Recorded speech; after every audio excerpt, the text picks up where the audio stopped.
I'm Willa Crane, 24, a first-year elementary school teacher in South Bend, Indiana. At midnight, everything I thought I knew about my life cracked apart. A baseball bat came out of nowhere, swinging hard and connecting with the back of my neck. The impact dropped me instantly, pain detonating through my spine as my vision smeared and darkened. I hit the floor gasping. My brother stood above me, his shape blurred but unmistakable, both hands wrapped around the bat, his eyes reflecting something cold and unfamiliar. I tried to scream, but my throat locked, the sound dying before it could escape. My fingers shook as I clawed for my phone, typing a frantic message to my best friend. He hit me, "Call 911. Before I could do anything else, my parents rushed in. For a split second, relief flooded me. Then my mother laughed, sharp and hollow. "Stop overreacting," she said. "He's just messing around." My father smirked and waved a hand. "Go back to sleep, you're being dramatic." They ripped the phone from my hand, the screen still glowing with my unsent plea.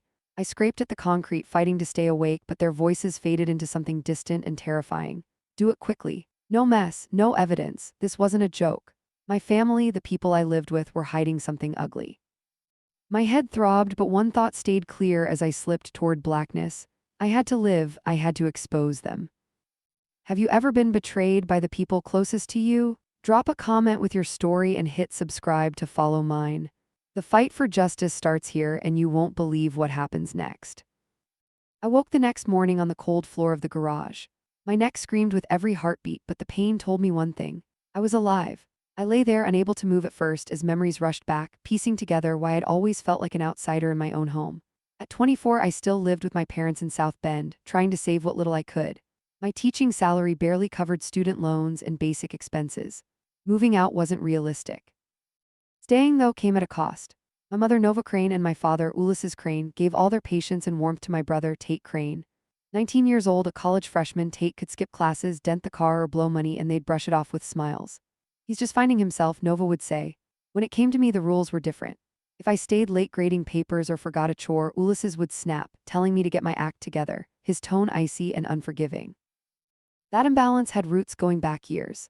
My one refuge growing up was my grandmother, Margaret Crane. As a teenager, I'd bike to her house near Notre Dame, where we'd read mysteries or work quietly in her garden. "You've got my heart," she'd tell me, squeezing my hand. Tate never bothered visiting. He mocked her, dismissed her, and she saw through him. She noticed how easily his charm flipped into anger. When Grandma passed away 3 years ago, everything shifted. Her will left me $800,000, locked in a trust until my 25th birthday, just 1 year away. She said I'd earned it through kindness and time. That inheritance fractured my family overnight. Tate's resentment hardened into something sharp. He'd glare whenever anyone complimented my teaching.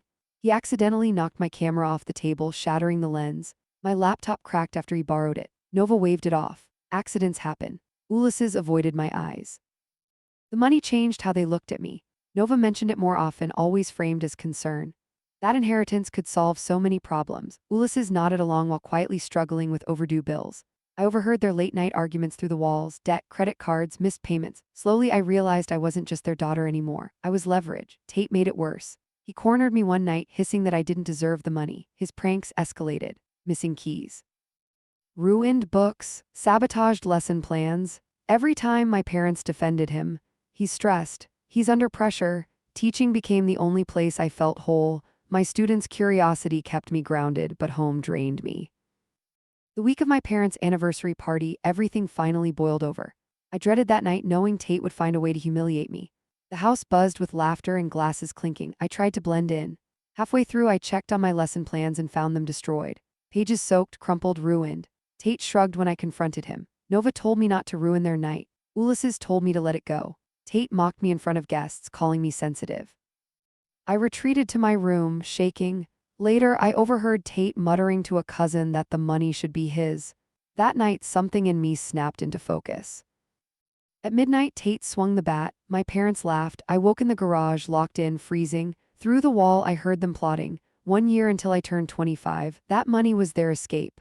Ulysses said he'd alter the footage. They'd claim I attacked Tate. The trust clause would give them the inheritance. My heart pounded as the truth settled in. They weren't just willing to hurt me.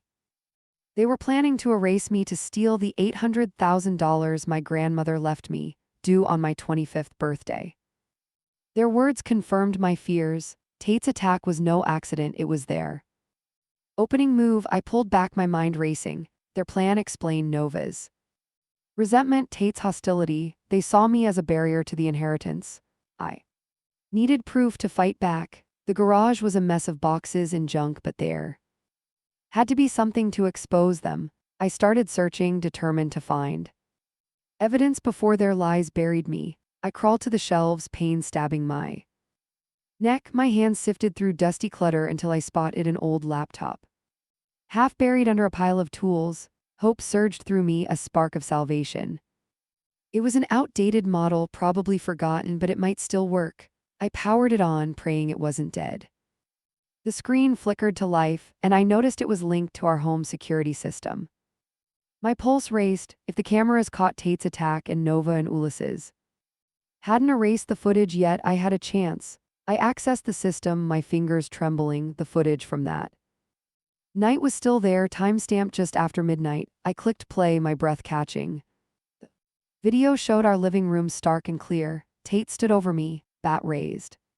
His face twisted with rage. He swung and I crumpled, clutching my neck. My voice gasped a plea before Nova and Ulyss appeared. Move her now, Nova said, her tone icy. Ulyss nodded. Keep it quiet. The footage ended. Triumph coursed through me. They hadn't deleted it. Pure luck. I saved the video to a blank USB I found nearby, my hands shaking with excitement. I kept digging on the laptop, checking its files. An email client was open, logged into an old account. There was a message from Grandma's lawyer sent months before she passed with an attached document, her will. I opened it, my heart pounding. It read to Willa Crane, $800,000 unsolomon dollars at age 25 for her loyalty and care. It detailed my time with her, cooking, talking, gardening, while Nova and Tate stayed distant. Then I saw the clause that chilled me to the bone. If I were convicted of a violent crime such as assault, the entire inheritance would transfer to Nova. Grandma had added this to ensure the heir was morally worthy. But it handed Nova and Ulyss the perfect weapon. They planned to frame me for attacking Tate, triggering the clause to seize the money. The realization hit hard. Their scheme was calculated, ruthless, and now crystal clear. I saved the document to the USB. Joy flaring in my chest. This was my lifeline, hard evidence to clear my name. I gripped the USB, my resolve hardening. I could expose them, but I was still trapped. The garage doors locked, but I spotted a rusty screwdriver on a workbench. I jammed it into the hinge, twisting until the pins loosened. The door cracked open just enough to slip through. I tucked the USB into my jacket, knowing it was my only defense. Nova and Ulyss were still in the kitchen plotting. The police will believe Tate. Ulyss said she's got nothing. I crept upstairs, my heart racing. My room felt like a trap, but I needed a plan. I hid the USB under my mattress, praying it would stay safe. I had to reach Quinn or Aunt Lana, someone who'd believe me. Nova's voice drifted up. Check the garage soon, she said. She can't talk. Time was running out. I held the truth, but their lies were closing in. I had to act fast to protect the inheritance and clear my name. By morning, I broke free from the garage. My heart raced as I slipped through the cracked door, the USB tucked safely in my jacket. I sprinted across the yard to the neighbor's house, my breath ragged. The sun was barely up, casting long shadows over the quiet South Bend street. I knocked on the Miller's door, praying they were awake. Mrs. Miller, a kind woman in her 60s, answered, her eyes widening at my bruised neck and panicked expression. Willa, what's wrong? She asked, pulling me inside. I stammered, I need to call 911, my family there trying to frame me. She handed me her phone without hesitation. I dialed, my voice shaking as I told the operator about Tate's attack and the plot to steal my inheritance. I have proof, I said, clutching the USB. Please send someone fast. The operator promised officers would arrive soon. I thanked Mrs. Miller, who offered me tea, but I couldn't sit still. My mind churned with what came next. Minutes later, sirens wailed. 2 officers, a man and a woman, arrived at the Miller's door. I explained the attack with my voice steady despite the fear. My brother Tate hit me with a bat last night. My parents, Nova and Ulyss, locked me in the garage. They're planning to frame me for attacking him to take my inheritance. $800,000. I'm due at 25. The male officer, Officer Daniels, raised an Eyebrow, that's a serious accusation. Got any evidence? I held up the USB. This has a video of Tate attacking me and the wolves showing their motive. Before they could respond, my phone buzzed in my pocket. I'd grabbed it before escaping. A text from an unknown number read, "You attacked Tate. We have proof. Turn yourself in." My stomach dropped. Attached was a grainy video clip showing me swinging a bat at Tate, his body crumpling. My hands shook. It was fake. Ulysses must have edited the security footage just as he'd planned. Another text followed, supposedly from me. "To Tate, I'm done with you. You're dead tonight." I stared horrified. They'd fabricated messages to make me look guilty. The officers watched me closely. "That's not me," I said, my voice cracking. "They're setting me up."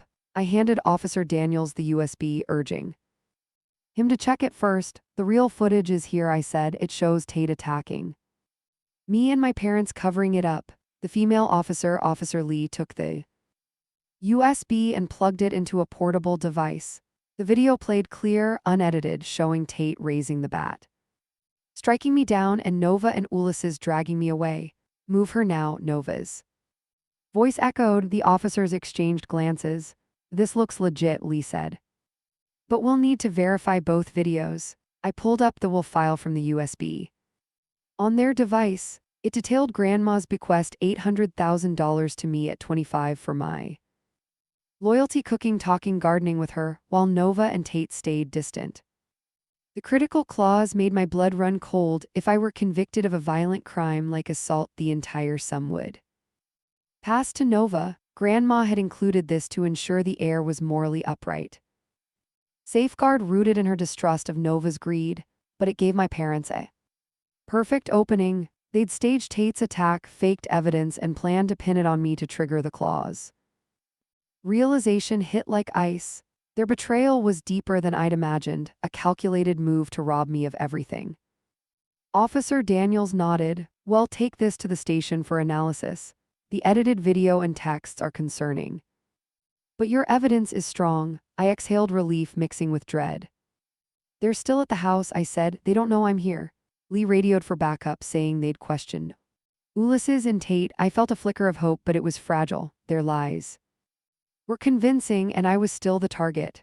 Mrs. Miller offered to let me stay until the police sorted things out. I thanked her, but knew I couldn't hide forever. I needed to contact Aunt Lana. She'd always believed in me. I borrowed Mrs. Miller's phone again and dialed Lana's number. "Willa," she answered, her voice thick with worry. "Your SOS last night. What happened?" I explained everything. "Tate's attacked the garage. The plot, the USB. I'm with the police now," I said. "I have proof, but they're framing me." Lana promised to drive down from Chicago immediately. "Stay safe," she urged. "Don't go back to that house." As I hung up, Officer Lee returned. "We're heading to your house now," she said. "Stay here with Mrs. Miller." "Well, need your statement later." I nodded, gripping my jacket where the USB had been. It was my shield, but the fight wasn't over. Nova and Ulysses were cunning, and Tate's rage was unpredictable. I had to stay sharp to protect Grandma's legacy and my freedom. A week later, I faced the jury in St. Joseph County Court. My heart pounded as I stood in the witness box, the USB in my pocket, a heavy anchor. The courtroom was silent, eyes fixed on me. My best friend Lana, a lawyer who'd driven from Chicago, sat at the defense table, her steady gaze giving me strength. I was ready to expose the truth. The prosecutor, a sharp-eyed woman named Ms. Carter, called me to testify. I took a deep breath and began. "My brother Tate attacked me with a baseball bat," I said, my voice clear. "My parents, Nova and Ulysses, covered it up to frame me for assault. They wanted my inheritance, $800,000 due when I turned 25.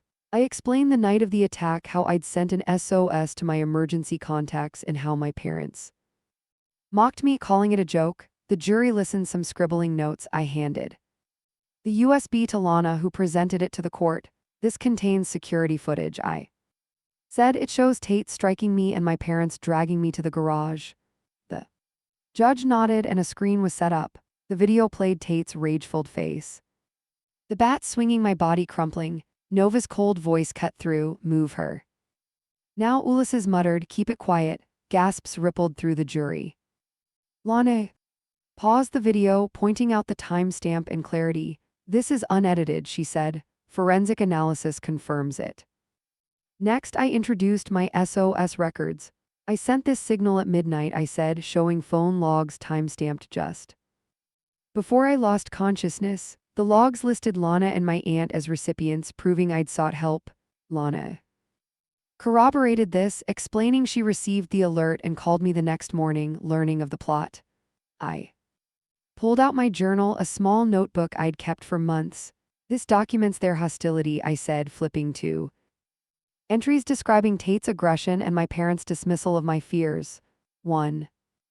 Entry dated weeks before Reed Nova mentioned the will again. She's obsessed with the money. Another noted Tate's threats after I refused to lend him cash. The judge examined the pages, her expression unreadable. Lana spoke up.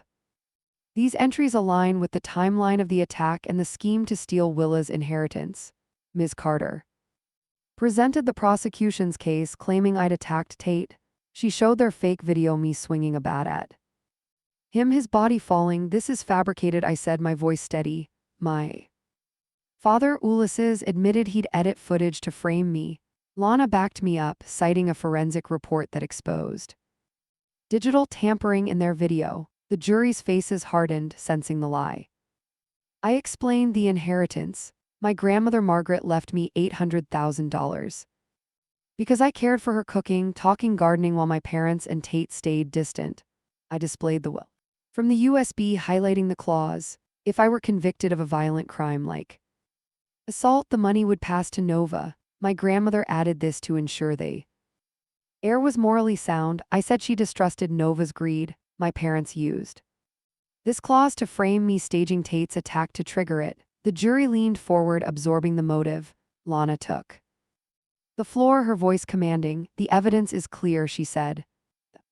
Unedited video, SOS logs, and journal confirm Willa's account.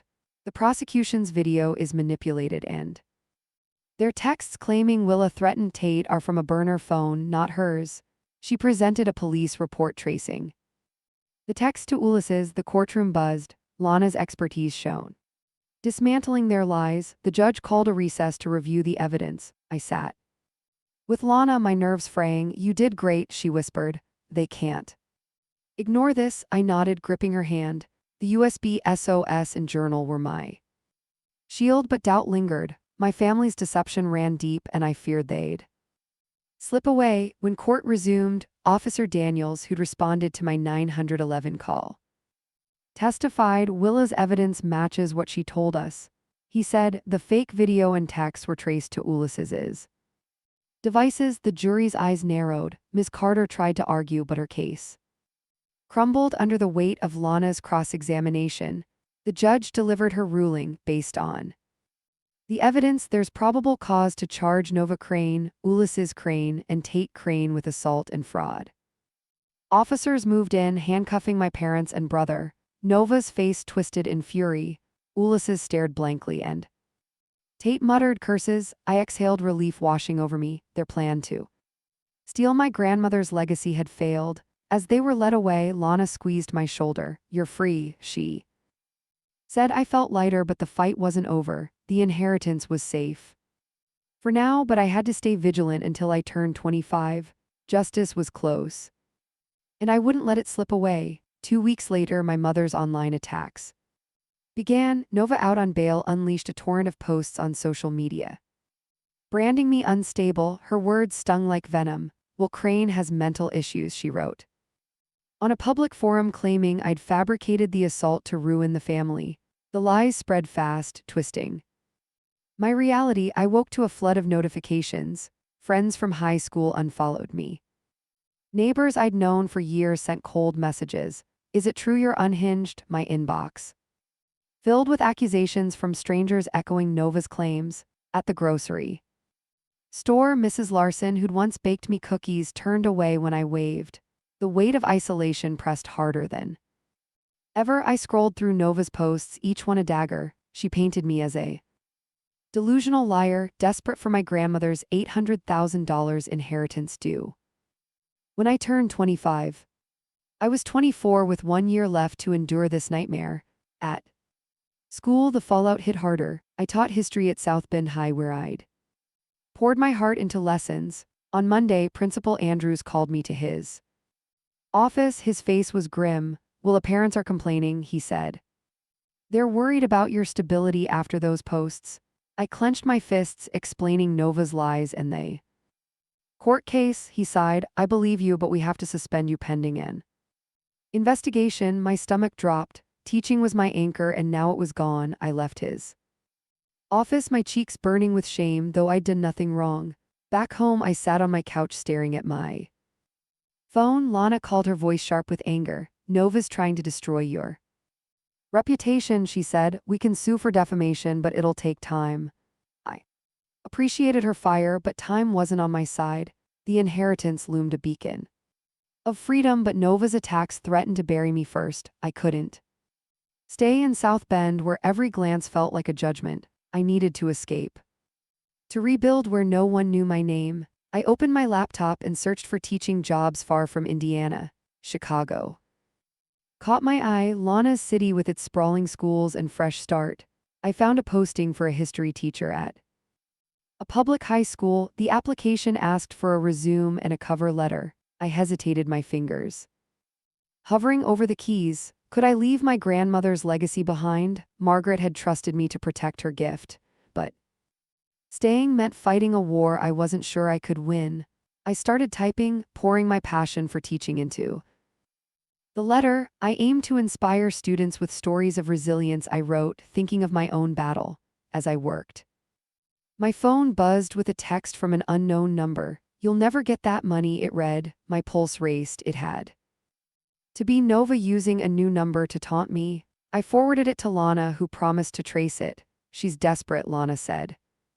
"This proves she's scared." I nodded, though fear nodded at me. Nova's lies had already cost me my job and my community. What else could she take? I walked to the library, avoiding prying eyes. There, I printed my application and researched apartments in Chicago. Small studio near the school seemed affordable.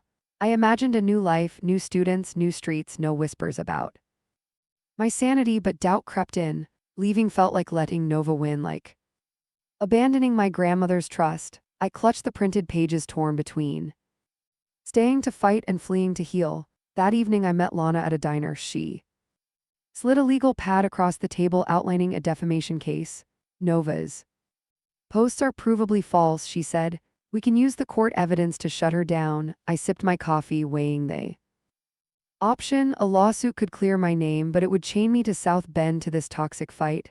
I wanted peace, not more battles. "I'm thinking of leaving," I admitted. Lana's eyes softened. "I get it," she said, "but wherever you go, I'll back you." Her support steadied me, a reminder I wasn't alone. By midnight, I'd made my choice. I submitted the Chicago application, my heart pounding with resolve. South Bend held too many scars. Nova's lies, Tate's violence, Ulyss's silence. The inheritance was my future, but I couldn't wait for it in a town that no longer felt like home. I packed a small bag, ready to visit Chicago for an interview. A new chapter waited, and I'd write it on my terms. Year later, I rebuilt my life in Indianapolis. The city's energy felt like a fresh breath after South Bend's suffocating whispers. I stood in my new classroom at Lincoln High, writing lesson plans, my heart steady with purpose. At 25, I'd claimed my grandmother's $800,000 inheritance, and with it, a chance to redefine my future. The truth had prevailed. Lana's defamation lawsuit against my mother, Nova, concluded months ago. A judge ruled Nova's online claims, calling me mentally unstable, were false, ordering her to retract them. The ruling spread across local news, clearing my name. Colleagues at Lincoln High welcomed me without judgment, unaware of my past, unless I chose to share it. The school board in South Bend sent a formal apology, reinstating my teaching license, but I declined to return.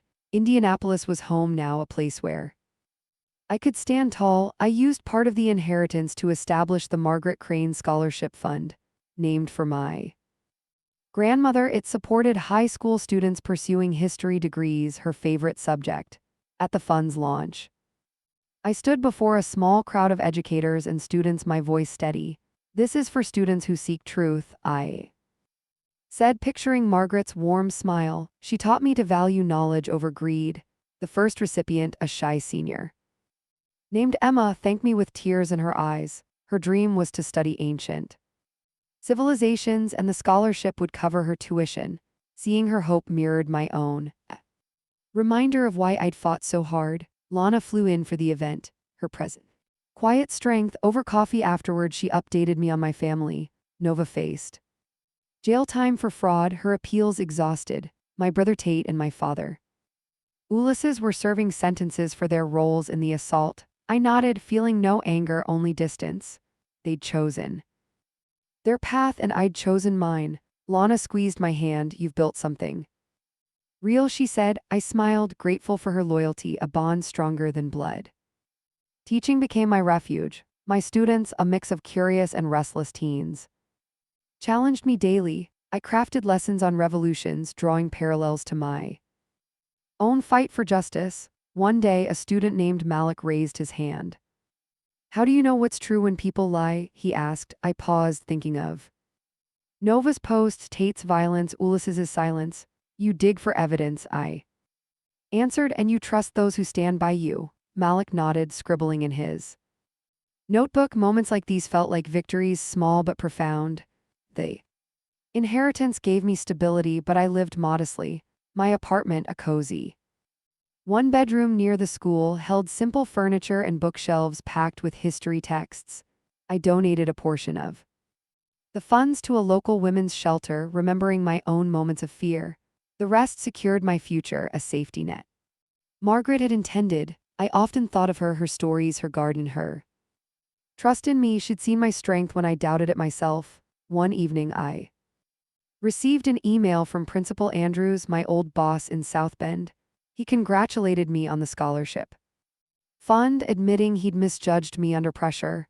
You're doing great things, he wrote. I replied with thanks, but nostalgia. South Bend was a chapter closed, its scars fading. I'd learned that family wasn't just blood, it was the people who chose you. Lana, my students, even Emma, were my family. Now, reflecting on my journey, I saw justice as more than a courtroom win. It was the courage to face lies, to stand alone when the world turned away. The truth wasn't always loud, but it endured. Nova's accusations had crumbled under scrutiny, just as Margaret's faith in me had held firm. I'd fought not just for the inheritance, but for my right to define myself. That was the real victory. On weekends, I volunteered at a community center teaching history workshops. One session, I shared a story about a woman who overcame betrayal to build a legacy. The teens listened, eyes wide, unaware I was speaking of myself. What's the lesson? A girl asked. I smiled. Truth is your compass, I said. And family is who lifts you up, not who tears you down. They nodded, and I felt Margaret's spirit in the room guiding me still. As I locked my classroom one evening, my phone buzzed. Lana had sent a photo of us at the scholarship launch, both smiling. Proud of you, she wrote. I saved the picture, my heart full. The past year